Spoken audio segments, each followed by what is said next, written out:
నాయకత్వ లక్షణాలకు దూరం. నామ్కే వాస్తే పోరాటాలే జగన్ నైజం. ప్యాలెస్ రాజకీయాలు, పత్తాలేని పోరాటాలు. జగన్ లాంటి ప్రతిపక్ష నేత రాష్ట్రానికి అవసరమా? ప్రజలు ఆలోచించుకోవాల్సిన సమయం వచ్చింది. రాష్ట్రంలో రాజకీయ ప్రత్యామ్నాయం అంటే అది బీసీవై పార్టీని.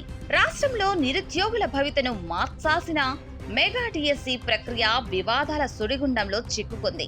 నియామకాల్లో భారీగా అక్రమాలు జరిగాయంటూ పెద్ద ఎత్తున ఆరోపణలు వస్తున్న వేళ ప్రతిపక్షంగా నిలబడి ప్రభుత్వాన్ని నిలదీయాల్సిన వైఎస్ జగన్మోహన్ రెడ్డి వ్యవహార శైలి తీవ్ర విమర్శలకు తావిస్తోంది. అసలు జగన్ చేస్తున్నది నిజమైన పోరాటమా, లేక కేవలం రాజకీయ లబ్ధి కోసం తూతూ మంత్రంగా సాగించే నాటకమా అనే ప్రశ్నలు సర్వత్రా వ్యక్తమవుతున్నాయి.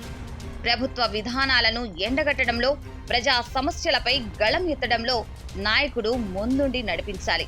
కానీ వైఎస్ జగన్ తీరు మాత్రం దీనికి పూర్తిగా భిన్నంగా ఉంటుంది. ఆందోళనలకు పిలుపునివ్వడం, తెర వెనకన ఉండిపోవడం, పోరాటమేదో మీరే చేయండి, నేను ప్యాలెస్ లో కూర్చుంటాను అనే రీతిలో వ్యవహరించడం ఆయనకు అలవాటుగా మారింది.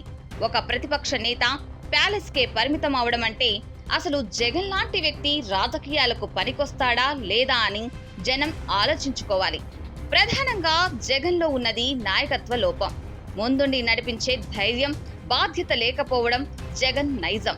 ఇలాంటి నాయకత్వ శైలిని చూశాక ప్రస్తుత రాజకీయాలకు, ప్రజా పోరాటాలకు వైఎస్ జగన్ కంప్లీట్లీ అన్ఫిట్ అని తెలుస్తూనే ఉంది. నిజమైన పోరాట పటిమకు ప్రతీక బీసీవై పార్టీని. ప్రభుత్వ వైఫల్యాలను ప్రశ్నించాలన్నా, నిరుద్యోగులకు నిజమైన న్యాయం జరగాలన్నా కేవలం ప్రకటనలు సరిపోవు. అక్కడ కావాల్సింది దమ్మున్న నాయకత్వం, రాజీలేని పోరాట పటిమ.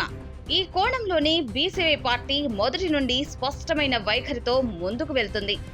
సమస్య ఎక్కడ ఉంటే, బాధితులు ఎక్కడ ఉంటే అక్కడ వాలిపోయి ప్రభుత్వ మెడలు వంచే వరకు పోరాడే నాయకత్వ లక్షణాలు బీసీవై పార్టీ సొంతం.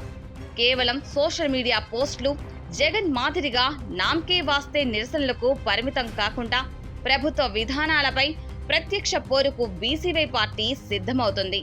మెగా డిఎస్సి అక్రమాలపై అసలైన ప్రభుత్వాన్ని ప్రశ్నించే సత్తా, అభ్యర్థులకు అండగా నిలిచే భరోసా ఒక్క బీసీవై పార్టీ ద్వారానే సాధ్యమని రాజకీయ పరిశీలకులు విశ్లేషిస్తున్నారు.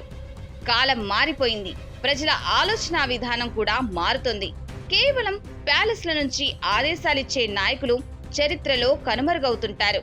మెగా డిఎస్సి నిరుద్యోగుల ఆక్రోశాన్ని పట్టించుకొని జగన్ లాంటి నేతల కంటే సమస్యలపై నిరంతరం పోరాడే దమ్మున్న బీసీవై పార్టీ లాంటి ప్రత్యామ్నాయ వేదికలే నేడు రాష్ట్రానికి అసలైన అవసరమని స్పష్టమవుతోంది.